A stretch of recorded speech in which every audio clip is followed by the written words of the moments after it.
I sheltered a poor old man and his dog in a snowstorm. The second they stepped in, the dog growled at my wife's locked desk, scratching like crazy. Hey, stop. I opened the drawer. And what I saw froze my blood. Then my phone lit up. The night it started, the lake effect snow was coming in sideways, thick enough to blur out the porch light and stick to the windows like frosting. I was standing in my kitchen stirring chili. Nothing fancy, just a throw it in the pot and hope kind of dinner and pretending I wasn't counting the minutes. My name's Curtis Turner. I was 36 then, teaching 3rd grade in a public elementary school about 10 minutes outside Messina, New York, right up near the Canadian border. Still lived in the house my parents left me. 1 floor, no basement, not much insulation, but it was paid off and I could get from couch to coffee pot in about 5 steps. That was good enough for me. My wife, Teresa Turner, wasn't exactly the homebody type. She was 35 at the time and ran logistics ops for her family's regional freight business. She spent more time at off-site conferences than I spent sleeping. Sometimes she'd text from Pennsylvania, sometimes Connecticut, once from St. Louis like it was no big deal. I'd quit asking questions years ago. That night, I had her favorite cheap apple pie from the store on the counter, trying to make it feel like something. She was supposed to be home by 8. She called a little before 9. Roads are trashed, she said. All the hotels are booked. I'll probably stay overnight near Watertown. Her voice was clipped, professional, like I was a client wasting her time. Before I could say anything, she added, "Don't wait up." And hung up. Quick note, before listening, share in the comments which city or country you're watching from and let's continue. I just stood there holding the phone like an idiot. I didn't believe the hotel thing. Teresa always had a plan. Always. If she was stuck, it was because she wanted to be. 20 minutes later, somebody banged on the front door. Not a polite knock. 3 hard thumps. Urgent, like whoever it was didn't want to be out there a second longer. I figured maybe one of the neighbors had spun out or needed help digging a car out. I opened the door and saw a man in his late 60s bundled up like he was headed for the Arctic. Big brown coat, heavy gloves, snow crusted around his hood. Beside him sat a golden retriever, tail thumping slow, snow packed around his legs like he'd been out a while. The dog didn't bark or jump, just looked up at me, calm and tired. The man introduced himself. "Name's Harold Perry. Sorry to bother you so late, but I got caught checking on a couple of community folks I help out. Couldn't make it back to town. Phone's about dead. Any chance I could warm up inside for a few minutes? Just the entryway, I swear." He was embarrassed. I could see that. People who ask for help like it cost them blood. That's real. I opened the door wider. "Come in. Take your boots off. I've got the stove going." I set him up at the kitchen table with a mug of tea. The dog, he said the name was Jasper, sniffed around, slow, respectful, not a stray, definitely not wild. Perry explained that he worked with a volunteer canine group, not official police stuff, more transport and fostering. Said he'd found Jasper limping by the side of a county road a few days earlier. No tags, no chip, but clearly trained. "He's been calm since I picked him up," Perry said. "Friendly, bit cautious. But tonight's different." I nodded, half listening, half wondering if Teresa would even bother texting again. Jasper paced the house like he knew it. He didn't jump on furniture, didn't beg, just wandered, tail low. Then he stopped at the door to Teresa's little home office. It used to be my dad's den back when this was his place. Now, it was where Teresa kept her company files, which she never let me near. Jasper stepped forward, nose twitching, then pressed his snout to one of the desk drawers. It was locked, always was. His body went stiff, his ears flattened, and then he growled, low, steady, like he was warning a stranger off. A second later, he started scratching at the wood like his life depended on it. Hey, I said, stepping over. "Easy, boy." Perry stood up fast, snapped his fingers, and said, "Leave it." Calm, practiced. The kind of voice people use when they've worked with dogs that actually listen. Jasper backed off, but he didn't take his eyes off that drawer. I didn't either. Perry stood next to the table, hands still hovering midair like he expected Jasper to make another move. The dog didn't, but his eyes didn't budge either, fixed on that drawer like it had kicked him once and owed him an apology. "That one's my wife's," I said, nodding toward it. "She keeps business stuff in there. Contracts, logistics forms. Her company's got her on the road more than she's home, so she uses this space to catch up." Perry gave a polite nod. No judgment, no comments. But something in his expression shifted like a switch flipping behind the eyes. He wasn't just some stranded neighbor anymore. He was processing, collecting details like a guy who knew how to read a situation. Outside, the wind hadn't let up. It kept throwing snow against the house in gusts, loud enough to drown out the hum of the fridge. I grabbed a spare blanket from the hall closet and tossed it over the couch. Perry tried to wave me off. "I'll be out of your hair soon," he said. "Just needed a few minutes." His hands were trembling slightly, even with gloves on. I didn't make a big thing of it. Just pointed to the couch. "Storm's not going anywhere tonight. Might as well be warm." He gave in after a moment, sat down stiffly, and pulled the blanket across his lap. Jasper curled up at the foot of the couch, but his eyes kept darting toward the den like he was waiting for something else to happen. I turned off the kitchen light and headed to bed. But I didn't get much sleep. Not because I thought Perry was some kind of criminal.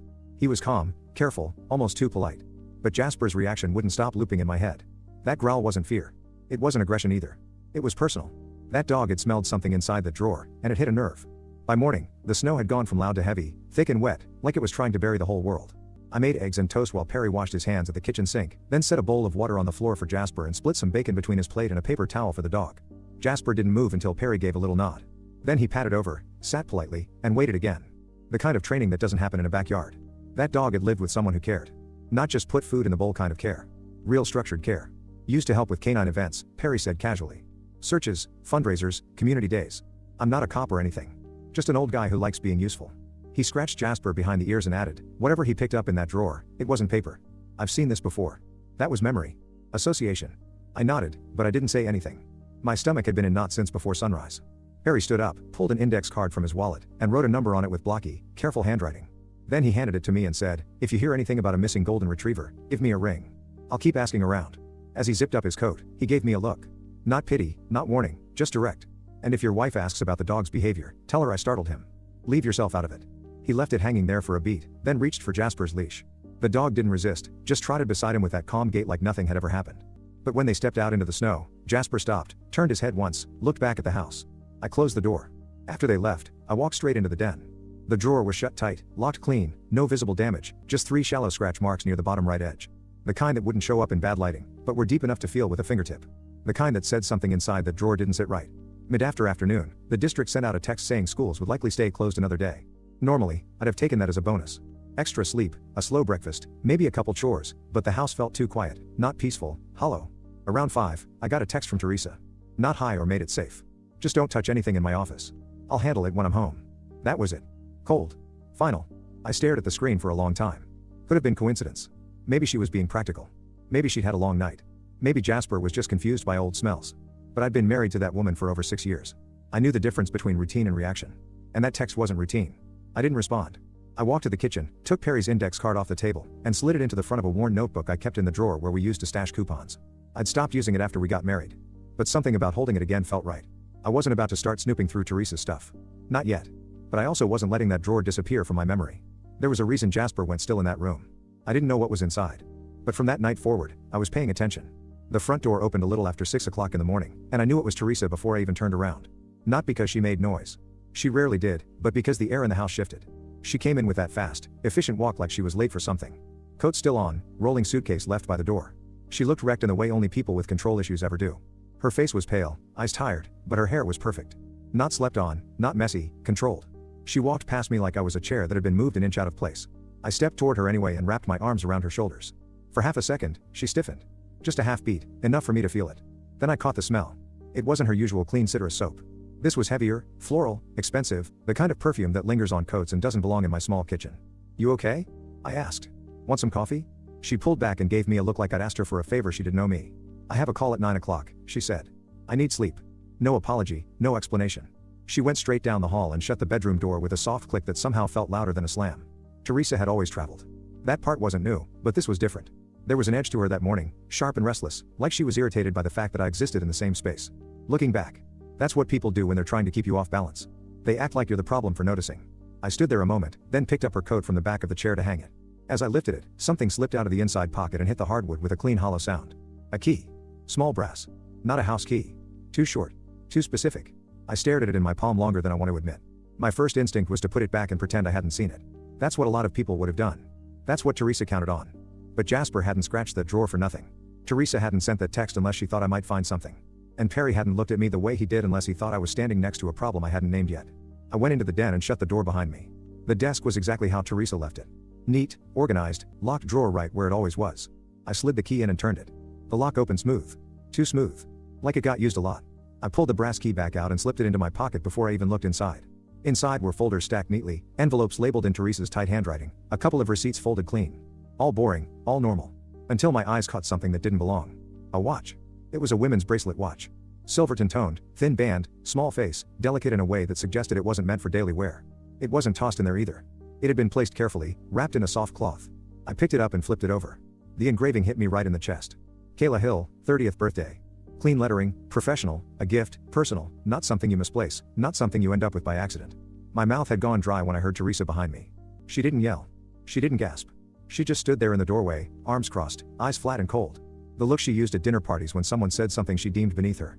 She stepped forward and took the watch from my hand like I was a kid holding something sharp. You shouldn't go through my things, she said evenly. Who's Kayla Hill? I asked. She didn't hesitate. Nobody you need to know. That's engraved, I said. That's not paperwork. Her jaw tightened just a bit. Then she smiled. Not a warm smile, a controlled one. You're paranoid, she said. Living in this house has made you small. You sit here all day with kids and snow days and you invent drama because you're bored. I felt the hit land, but I didn't step back. Where did you get it? I asked. She slid the watch back into the drawer and locked it with her own key, a practiced flick of her wrist. Then she looked at me like she was explaining something obvious. If you ever go through my things again, she said, I'll make sure people understand you're not stable. I've already had concerns about you for a while. The threat was clean, calm, meant to sound reasonable. She paused, hand still on the drawer, and added almost casually, if anyone asks, you've never seen that watch. I stared at her, waiting for something. Guilt, anger, anything human. Nothing came. She walked past me and back down the hall, leaving the den door open behind her like she wanted me to sit with it. I didn't follow her. I stayed there, listening to the quiet, the sound of the lock clicking again in my head.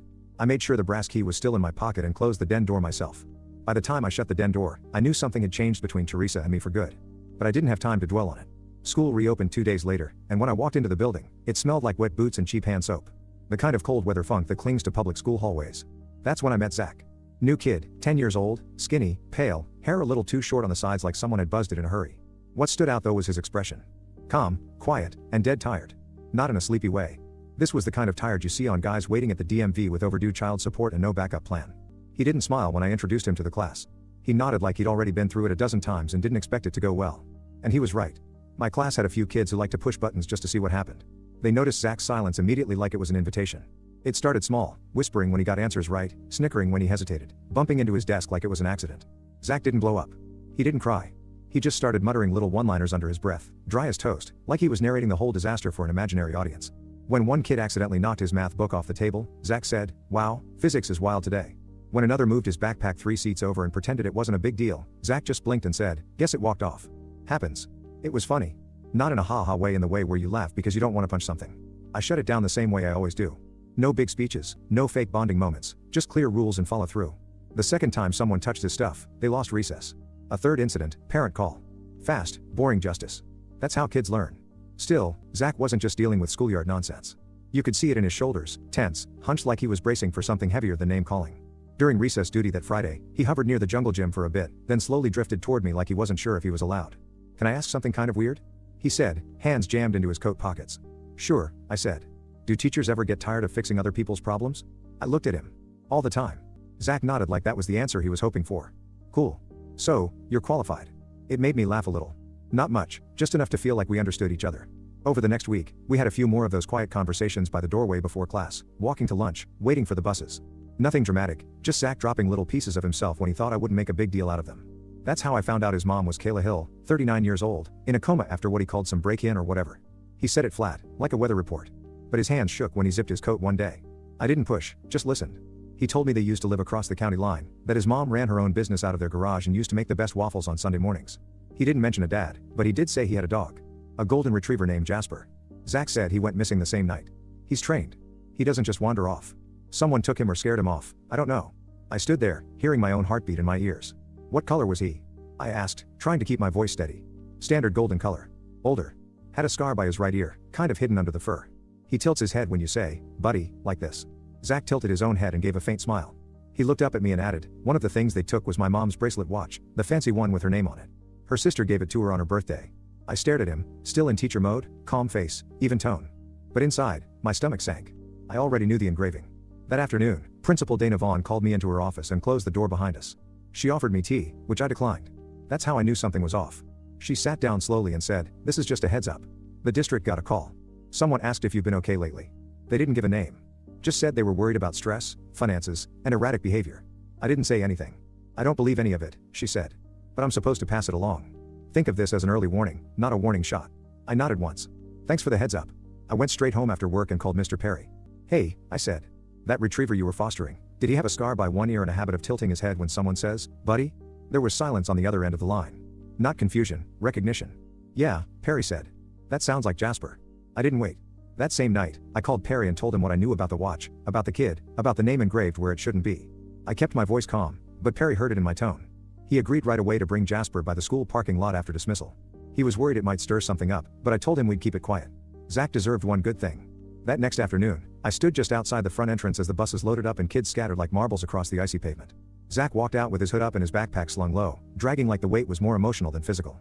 Then Jasper spotted him. The dog froze for half a second, ears perked, tail up, and then he was off. Pure motion. His tail whipped back and forth like a flag in a windstorm, and his whole body started that side-to-side wiggle dogs do when they've completely lost their minds with joy. Zach didn't even flinch. He dropped his backpack in the slush like it didn't matter anymore and fell to his knees. Jasper crashed into him like they were reenacting a movie. The dog licked Zach's face over and over, whimpering, snorting, pawing at him like he needed to confirm every inch of him was still there. Zach laughed. Not the half-sarcastic chuckles he threw around in class to keep people from getting too close.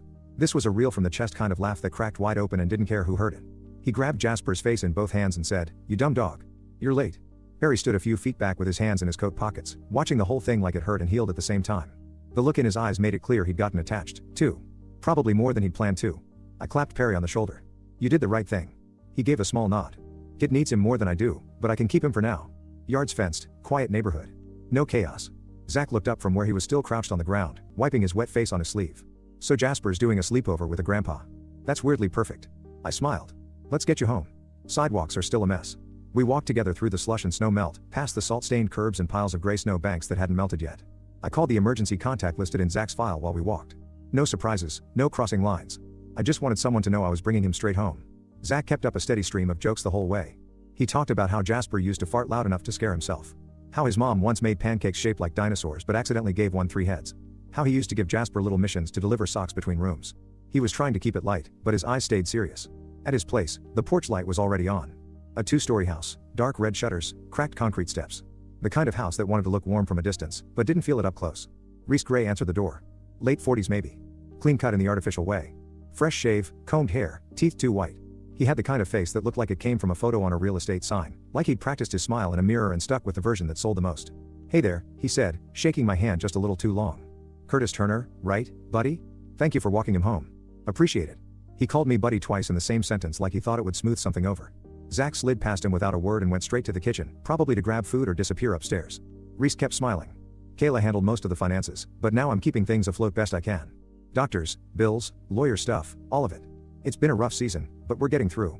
He wanted to sound like the hero, like he was holding everything together single-handed.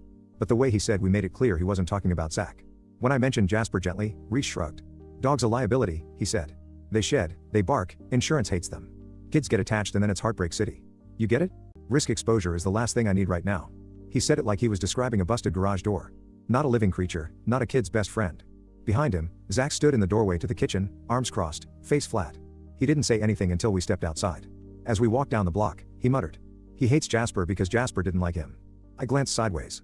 "Jasper's a good judge of character," Zach added. "Better than most adults." A minute passed in silence. Just the crunch of boots on packed snow. Then Zach spoke again, softer this time, testing me. "The night my mom got hurt. I was under the bed. I saw boots, big, heavy. Not the guy's face, just the boots. I didn't say a word. I let him keep going. Ree has the same ones," he said. "I know it doesn't prove anything. Could be a coincidence. Like how it's a coincidence your wife is never home." He blinked hard and looked away. "Sorry, that was a bad joke." I didn't answer. I just walked him to the end of the street and watched him go inside. That night, I sat on the edge of my bed with the lights off for a long time. I thought about the smell on Teresa's coat. The way she touched the drawer like it was hers and mine was to stay in the dark. The way Jasper had gone stiff. Then I picked up the phone and called the non-emergency number for the county sheriff's office. I asked if I could speak with the detective assigned to the Kayla Hill home invasion.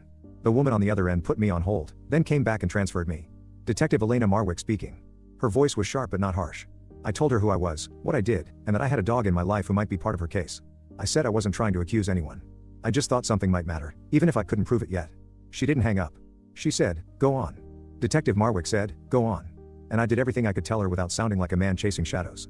But the next real blow came at home. That weekend, Teresa was back in the house like nothing had happened. She moved through the kitchen with her mug of tea, checking her phone, making notes in a planner she never let me read. I waited until the moment felt halfway calm. Then I brought up the watch again. I didn't accuse her. I asked plain and careful, "That bracelet watch in your drawer, are you ever going to tell me where it came from?" She didn't raise her voice, didn't flinch. She just turned slightly, placed one hand on the locked drawer like she was shielding it from wind, and gave me that slow, patient tone people use with toddlers. "It's work paperwork, Curtis. You're inventing things again." It wasn't a denial. It was a performance. Like she was already practicing what she'd say to someone else about the interaction. She reached across the counter and touched my wrist like it was part of the script. "I think the stress from teaching is finally catching up with you. You haven't been sleeping. You've been quiet." "I'm quiet because I'm thinking," I said. "Exactly," she said, and spiraling. "You should talk to someone before you embarrass yourself," she said, embarrass the way some people say self-destruct. "Real soft, but with barbed wire underneath." Then, like it was no big thing, she added, "I already mentioned it to someone at the district. They've got support resources. It's totally confidential." I didn't answer. I just stared at her. She smiled and walked off like she'd solved a problem. The next day, Principal Vaughn asked if I could swing by her office after lunch. She closed the door and said HR wanted to schedule a wellness meeting. Language I'd never heard directed at me before. They were checking in about stress, work-life balance, fitness for duty.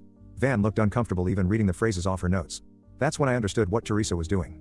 She wasn't just hiding something. She was building a narrative. One where I was unreliable, paranoid, one where if I ever opened my mouth, people would smile kindly and dismiss it as burnout or instability. And then Ree showed up again, this time in my inbox. The email was casual, overly friendly, said he wanted to offer me cash to tutor Zach privately. Said, Zach responds well to male role models, and he wanted to create a stable routine. The words looked nice, but the tone read like surveillance, like he was fishing to see what I knew, or worse, to get closer to whatever I might be watching. I wrote back a short, polite no. Told him I wasn't taking private students. He replied within the hour with a smiley face at the end of his message that didn't match the words. No worries, we all have choices.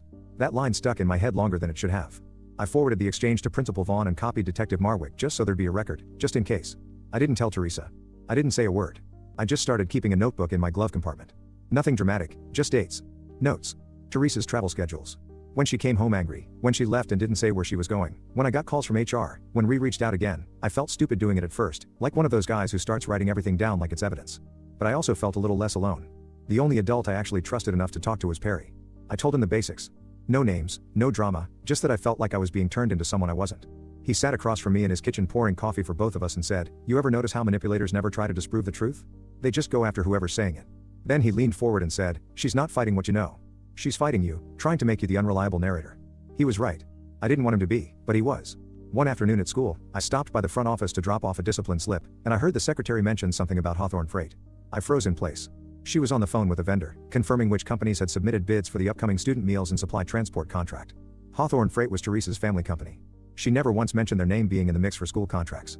If anyone ever wanted to paint me as involved, say I'd slipped a number, steered a process, I'd be finished. It wouldn't take a court ruling, just a whisper. That's all it takes in small towns. That night, I sat in my truck longer than usual before going inside. I couldn't unsee the pattern anymore. Teresa wasn't hiding some affair. This wasn't about cheating. It was bigger. She was tying herself to Reese's money play through the school, and if things got ugly, she'd paint me as unstable and conveniently involved. A week later, Perry invited me over again. Said Jasper had been acting strange, and he thought I'd want to see. I walked into Perry's living room, and Jasper came bounding over, tail wagging, big wet head pressed into my jacket. Normal. Sweet. Then Perry reached over to a side chair and picked up a scarf. It was Teresa's gray with those little stitched diamonds on the ends. She'd left it in my car about 2 months back. I hadn't touched it since. Perry set the scarf on the chair and Jasper stopped wagging. His whole body changed. Not angry, not scared, just locked up.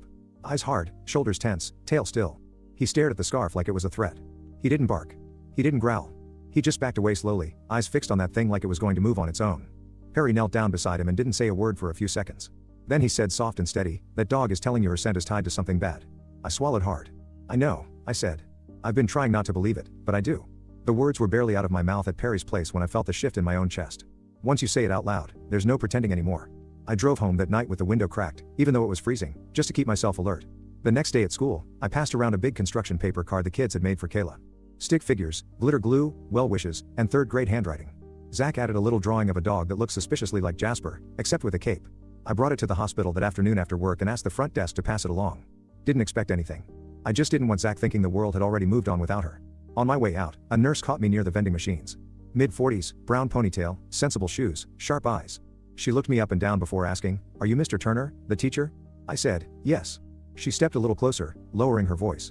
"I'm Shannon Reed. Kayla's sister mentioned you've been steady for Zach, that you've been helping." Then she glanced over her shoulder and said, "Be careful." She didn't hand me rumors. She handed me facts.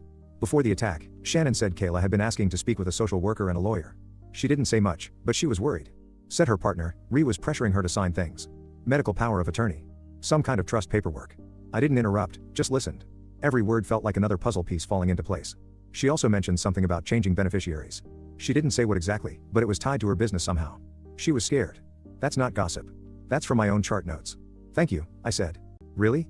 As I walked out to the parking garage, I took the back stairwell like I always did. Less crowded, easier to think. At the second floor landing, I caught movement out of the corner of my eye. A woman in a charcoal gray coat stepped out of the stairwell on the opposite side. She moved fast, purposeful. That squared shoulder walk I knew better than I wanted to. For a split second, I thought, that's Teresa. Same height, same gait, same tilt of the head when checking her phone. I didn't chase her.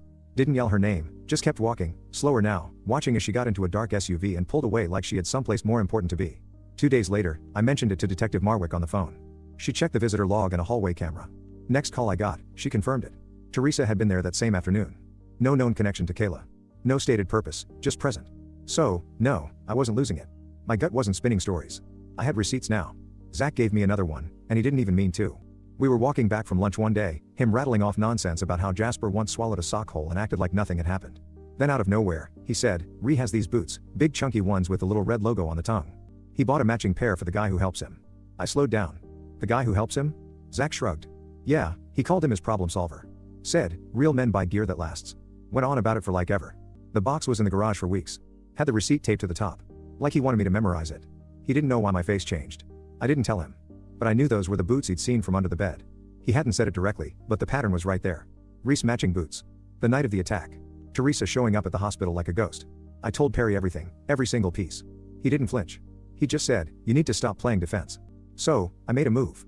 Bought a dash cam at the Walmart across the highway. Cheap model, nothing fancy. Mounted it in my truck with adhesive strips and pointed it straight down my driveway. If Teresa or Ree wanted to try something on home turf, I'd have timestamps and video. No more hearsay. No more, he said. She said funny thing. Right after that, Teresa started acting sweet. Not fake sweet. Professional sweet. Like a company rep handling a high-rises client. She made dinner, asked about my class, even offered to go for a drive together one night to reset things. I didn't trust a second of it. That's the thing about manipulators. They always smile when they're loading the second bullet. The day after she made spaghetti and asked about my lesson plans, I got another HR email. Mandatory evaluation, concerns raised, formal tone, timestamped exactly 24 hours after Teresa had cooked dinner for the first time in 3 months. I sat in the staff bathroom for 10 minutes after reading it, just staring at the floor tiles. She wasn't trying to argue with me anymore. She was trying to disqualify me, discredit, deconstruct. If she could make enough people believe I was unstable, she wouldn't need to win an argument. My truth would just sound like noise. And if she pushed hard enough, long enough, I might actually crack under the weight of trying to explain it. Perry called that night and asked if I wanted to stop by. Said Jasper was being strange again. When I got there, Perry didn't put on a show. He just confirmed what I'd already seen before. Jasper still reacted to Teresa's scent like it was tied to something dangerous. Perry looked me straight in the eye and said, you don't have to convince everyone. Just one person who can prove it matters. You don't need to lie, I told Marwick. I've seen the watch. I've held it. And she told me to pretend I hadn't. I gave her every detail I had. The drawer, the text, the pressure, and the slow smear campaign Teresa had been building to make me look unstable. Marwick didn't flinch. She didn't pat me on the back or promise I was brave. She just said, if they're trying to retrieve evidence, they'll come back for it. Then she asked if I'd cooperate with a controlled setup. Officers would be in the home, low profile. You'd give written consent. We'd stay out of sight. Done by the book. I said yes before she even finished the sentence. At that point, I was already in the middle of it. Might as well do it the right way. We picked a night that lined up with bad weather. Forecast said snow starting at dusk and getting worse through midnight. Wind, poor visibility, icy roads, the kind of night someone might use to move through town unnoticed. I told Teresa I needed one honest conversation, that I'd found something in her drawer I didn't understand. I kept my voice calm, just like she taught me. Perry came over that evening with Jasper and settled in at my kitchen table.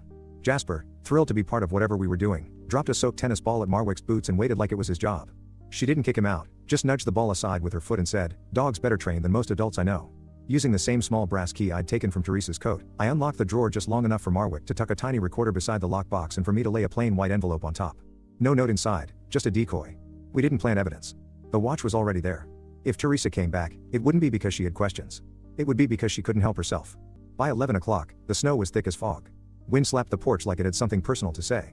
I was standing in the living room, lights low, pretending to flip through a book when I saw headlights cut across the wall. 2 vehicles pulling into the drive, too fast for the conditions. My dash cam caught both. Teresa came through the door like she was late for a presentation. She didn't knock. She used her key, stepped in, and shut the door behind her like this was her place and I was the guest. Then Ree walked in behind her. Seeing him in my house made my stomach turn. He didn't even hesitate. Looked around like he was already mentally redecorating. He whispered something low to Teresa. Couldn't catch the words, but the way he hovered behind her, it wasn't nervous. It was coordinated. Teresa didn't even glance at me. She went straight down the hallway toward the den. Ree followed close, voice still low.